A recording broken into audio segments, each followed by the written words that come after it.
एक भाई ने एक मैसेज किया, सतलोक आश्रम से जुड़ा हुआ है।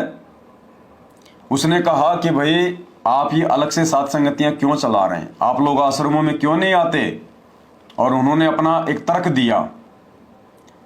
क्या तर्क दिया, उनका व्हाट्सएप का स्क्रीनशॉट है, मैं जरा देखता हूं।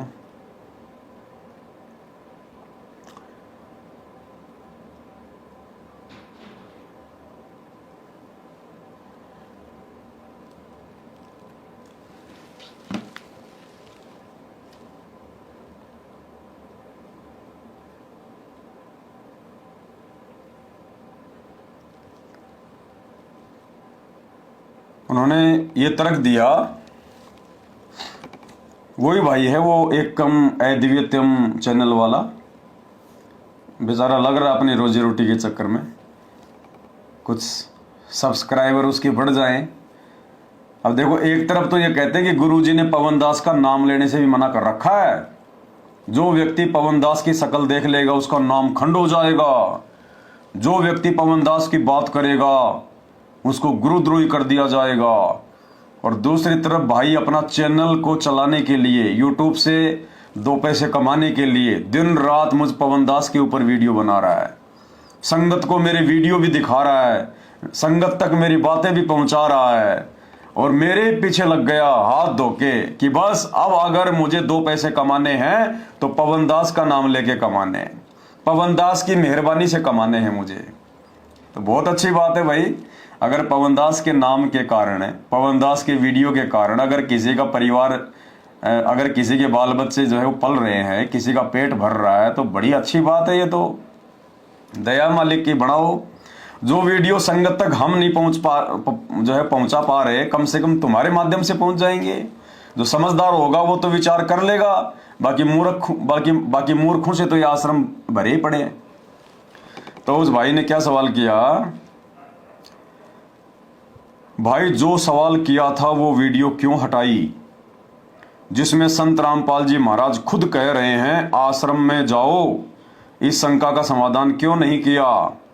अरे तो कराओ अपने मैनेजमेंट से शंकाओं का समाधान है। एक तरफ तो तुम मेरे को गुरुद्रोही कहते हो हैं, और फिर मेरे से शंकाओं का समाधान भी तुम करवा रहे हो। भाई तुम कौन सी दुनिया के आदमी हो तुम, हैं? बिना पैंदे के लोटे हो क्या।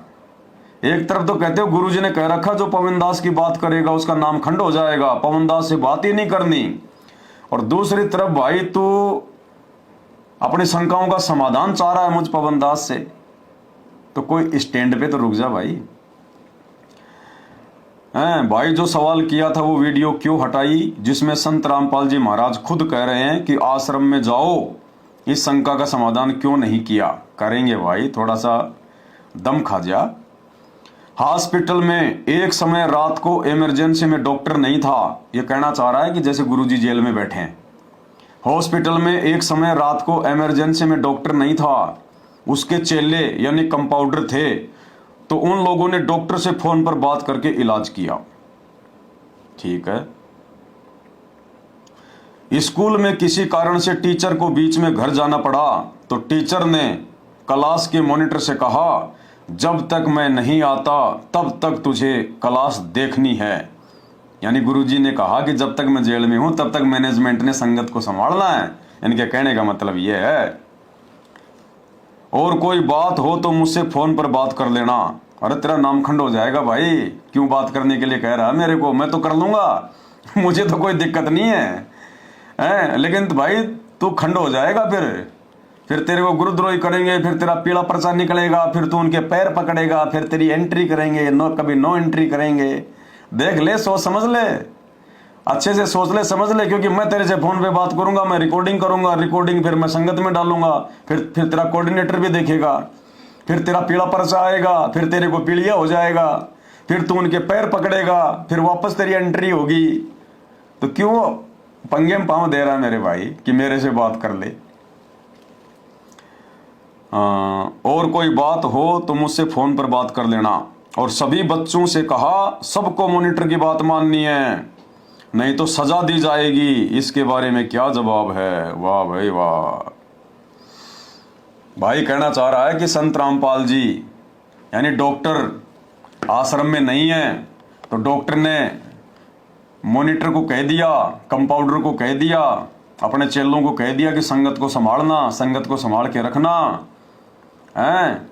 जैसे टीचर किसी कारण से स्कूल में नहीं आया या अचानक से अपने घर चला गया, तो पीछे से एक मॉनिटर को बोल गया कि बच्चों को संभाल के रखना, और जो बच्चा शरारत करे तो मुझे बता देना, मैं उसको गुरुद्रोही घोषित कर दूंगा, उसकी पिटाई कर दूंगा। ये घटिया एग्जाम्पल दिए इसने भाई। हम पिछली पीढ़ी के भगत हैं, समझे?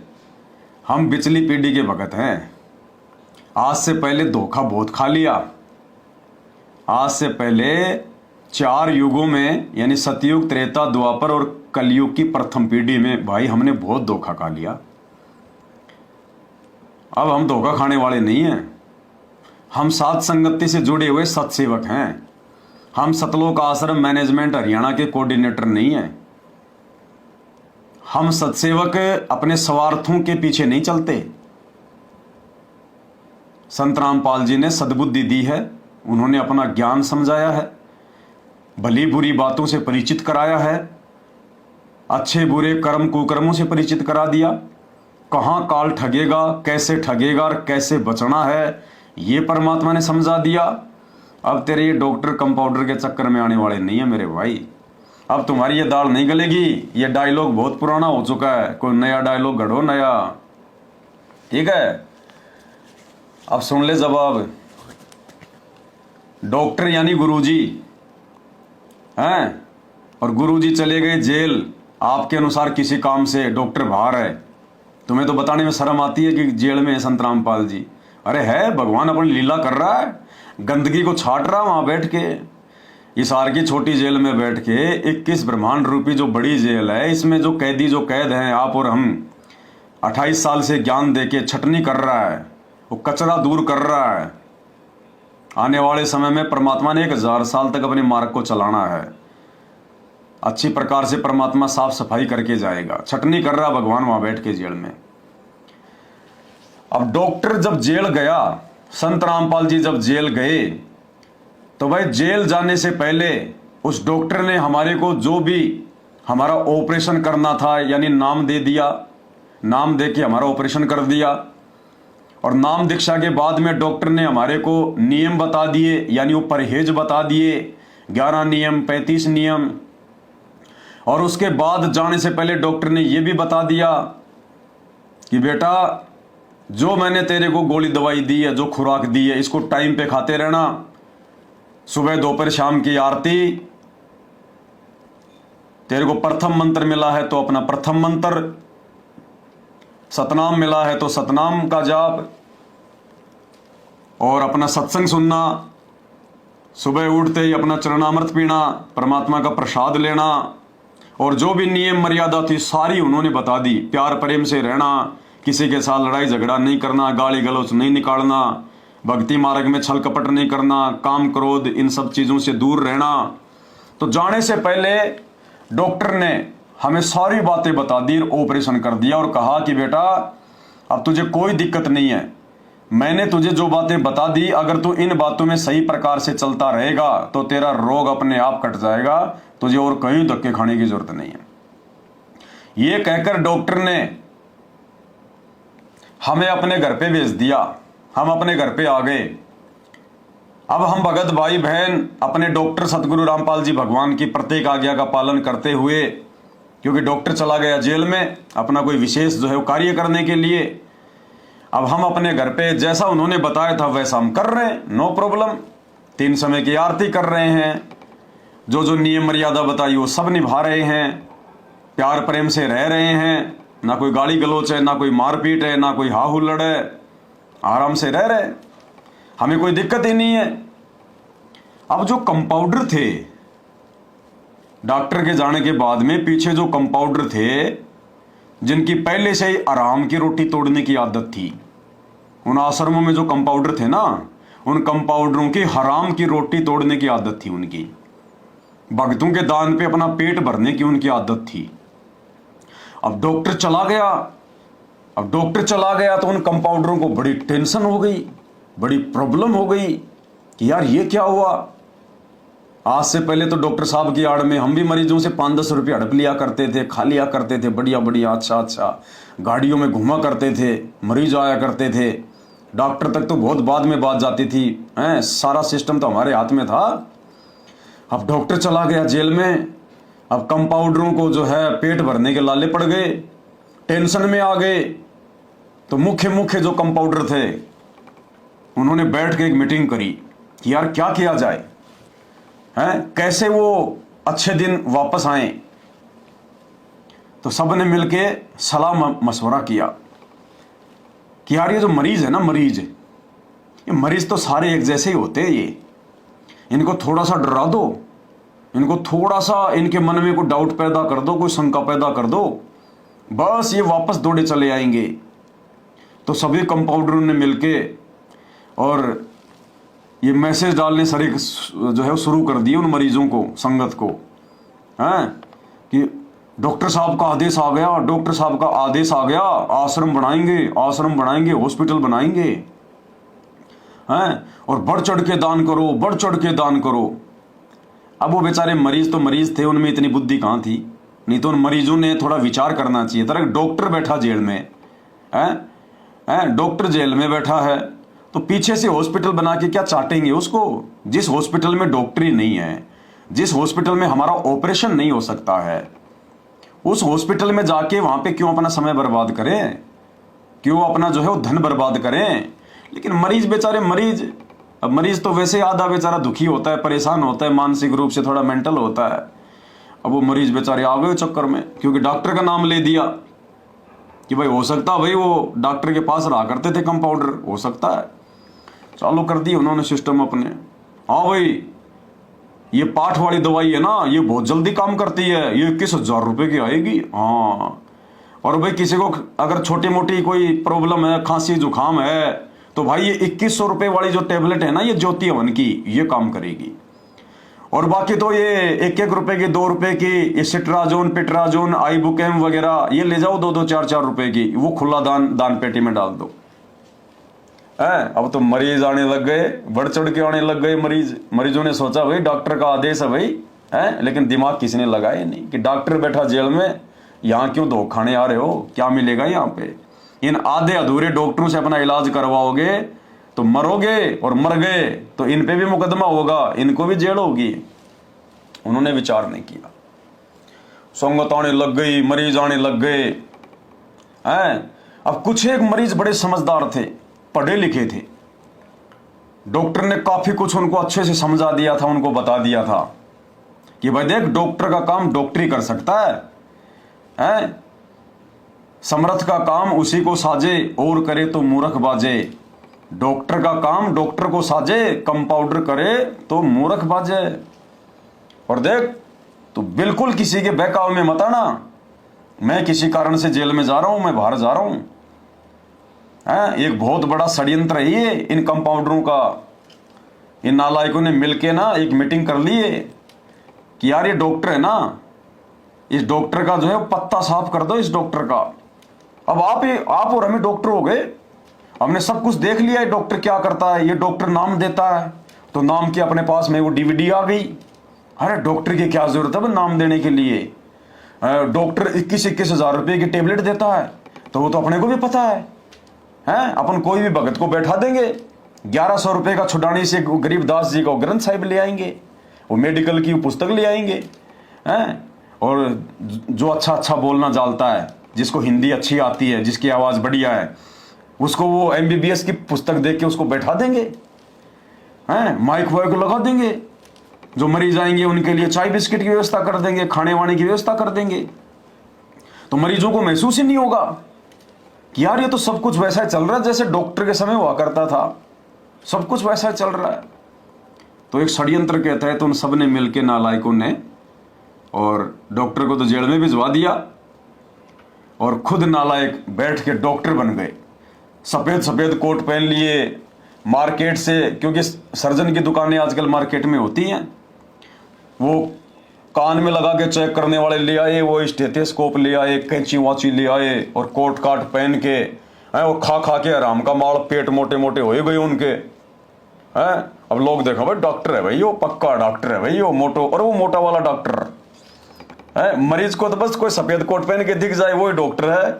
गले में अगर कोई अनपढ़ आदमी भी हॉस्पिटल में हम जाएं और हॉस्पिटल में बिल्कुल जाहिल आदमी, गंवार आदमी, जिसको कैखेगा नहीं पता, वो भी अगर सफेद कोट पहने हुए है और गले में अगर वो 100 रुपए का वो पाइप से डाले हुए है, आम आदमी सोचेगा डॉक्टर साहब नमस्कार, डॉक्टर साहब नमस्कार सर हैं। तो इन मोटे मोटे पेट वाले कंपाउंडरों को देख के, कोऑर्डिनेटरों को देख के आम संगत ने सोचा भाई ये तो पक्के डॉक्टर हैं, भाई डॉक्टर ने इनको ट्रेंड कर दिया, तो इन्होंने अपना धंधा शुरू कर लिया। अब कुछ एक मरीज थे, वो बड़े समझदार थे, सत्सेवक, उन्होंने देखा रे यार ये तो धंधा शुरू हो गया, और जाते जाते फिर डॉक्टर भी तो बोल गया, जाते जाते डॉक्टर ने भी तो पूरी सिट्टी पिट्टी खोल दी उनकी। बोल गया डॉक्टर कि भाई ये तो षड्यंत्र था, मैं अपनी मर्जी से जेल नहीं गया भाई, लोगों ने षड्यंत्र किया है इस आश्रम को हड़पने के लिए, इस हॉस्पिटल को हड़पने के लिए, दान धर्म लेकर अपना पेट भरने के लिए, ये लोगों का षड्यंत्र है। अब भाई डॉक्टर के मुंह से ऐसी बात सुन ले और उसके बाद अगर कोई मरीज उन कंपाउंडरों के पास इलाज करवाने जाए तो उससे बड़ा मूर्ख और कौन हो सकता है धरती पे, है? तो डॉक्टर जाते जाते क्या बोला, संत रामपाल जी ने जाते जाते उन कंपाउंडरों के बारे में, सतलोक आश्रम मैनेजमेंट हरियाणा के बारे में, राष्ट्रीय समाज सेवा समिति के बारे में क्या बोला। लोगों ने सवाल करने शुरू कर दिए, डॉक्टर साहब आप तो बहुत अच्छे डॉक्टर थे, डॉक्टर साहब ये अचानक से क्या हो गया, डॉक्टर साहब आपके वहां पे आश्रम के बाहर, हॉस्पिटल के बाहर इतने गुंडे खड़े थे, काले कपड़े पहने हुए कमांडो। तो डॉक्टर साहब ने कहा कि साहब वो मेरे नहीं थे, वो तो उन कंपाउंडरों के थे, वो राष्ट्रीय समाज सेवा समिति के थे। उन डॉक्टरों ने, नालायकों ने 2010 में ही सतलोक आश्रम में एक समिति बना ली अपनी, जिसमें डॉक्टर के दोनों लड़के भी नालायक, डॉक्टर का भाई भी, और डॉक्टर के आसपास जो रहने वाले थे ना नालायक, वो सारे उसमें मिले हुए, कोई सदस्य, कोई अध्यक्ष, कोई उपाध्यक्ष, कोई कुछ। तो डॉक्टर वो समिति बना ली उन्होंने एक राष्ट्रीय समाज सेवा समिति के नाम से कि डॉक्टर का पत्ता साफ करना है, और सब ने अपना काम तैयार कर दिया। तो जब लोगों ने पूछा कि डॉक्टर साहब ये क्या कर दिया आपने, बना बनाया हॉस्पिटल आपने जो है बर्बाद कर दिया, ये मरीज बेचारे परेशान हो गए, संगत इधर उधर भाग रही है, इनका क्या होगा, आपने वहां पे ऐसे ऐसे लोग जो है खड़े कर दिए काले काले कपड़े पहना के। तो डॉक्टर साहब ने कहा कि वो मेरे नहीं थे, वो राष्ट्रीय समाज सेवा समिति के थे। तो लोगों ने कहा कि महाराज जी समिति भी तो आपकी होगी। तो डॉक्टर ने कहा कि नहीं, वो मेरी नहीं थी समिति, वो कंपाउंडर मेरे नहीं है, वो कोऑर्डिनेटर मेरे नहीं है। सुन लो डॉक्टर के मुख से। नहीं तो आपकी समिति है। अरे आपकी के ऊपर इतने इल्जाम है सर, आपके ऊपर इतने इल्जाम झूठे कैसे हैं आपके ऊपर? आपके गुंडे इतने खड़े थे वहाँ पे, हजारों आदमी हरियाणा पुलिस से। मेरे नीचे राष्ट्रीय समाज सेवा समिति। नहीं तो आपकी समिति है। अरे आपकी समिति है बाबा, आप अपने आप को संत कहते हैं, आप संत कहने लायक भी है। डॉक्टर साहब ने सबके सामने, मीडिया के सामने मना कर दिया, बिल्कुल मीडिया के सामने मना कर दिया डॉक्टर ने कि साहब वो कंपाउंडर मेरे नहीं है, वो मेरा भाई नहीं है, वो मेरे बेटा बेटी नहीं है, वो नालायक मेरे नहीं है। वो सब ड्रामा उन्होंने कर रखा था पूरा। अब इस बात को कुछ मरीजों ने सुन लिया, ये वीडियो कुछ मरीजों ने देख लिया, सत्सेवकों ने देख लिया, और भाई उन मरीजों ने संगत में ढिंढोरा पीटना शुरू कर दिया कि साहब ये तो पूरा का पूरा षड्यंत्र है, ये तो डॉक्टर का खुद का परिवार ही नालायक है, डॉक्टर के खुद के परिवार ने सारा काम कर रखा है। ये तो अन्य मरीजों को बताना शुरू कर दिया कि नालायकों, कहाँ उनके नालायकों के काल के दूतों के फंस रहे हो। उन हॉस्पिटलों में तो डॉक्टर के नाम पे धंधा शुरू हो गया, डॉक्टर का लगा दिया बोर्ड, डॉक्टर संत रामपाल जी महाराज, 21,000 रुपए का पाठ, 2100 रुपए की ज्योति, खुला दान है। और वो तो खाली उसी समय बुलाते हैं जब उनको पैसे की जरूरत होती है। बोला वो कैसे? बोला देखिए जितने भी हॉस्पिटल खोल रखे ना ये सतलोक आश्रम धनाना, सतलोक आश्रम सोजत, रोहतक, नेपाल, फेपाल, पता नहीं MP, इंदौर, बैतूल, खमाणो, धूरी, मुंडका फुंडका, ये डॉक्टर के आड़ में इन्होंने जितने भी हॉस्पिटल खोल रखे हैं ना, हाँ बोलो भाई खोल तो रखे हैं, हम भी गए कई बार। तो एक बात बताओ, कभी तुम्हारे को उन हॉस्पिटलों में, उन आश्रमों में कभी तुम्हारे को सत्संग के नाम पे बुलाया? तो बोला सत्संग के नाम पे, और सत्संग के नाम पे तो नहीं बुलाया कभी। क्या तुम्हारे को रोज बुलाते हैं? ना, रोज तो नहीं बुलाते। क्या वो ये कहते हैं कि तुम कोई भी दिन आ सकते हो यहाँ पे सत्संग सुनने के लिए, 3 दिन 4 दिन रहो, कोई दिक्कत नहीं है?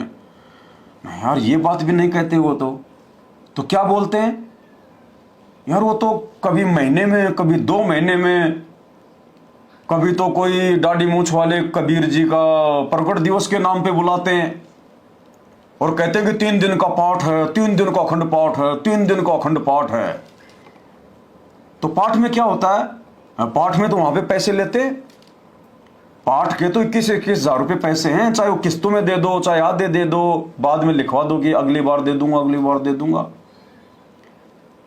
सत्संग के नाम पे तो आज तक कभी बुलाया नहीं उन्होंने कि भाई आ जाओ सत्संग सुन लो।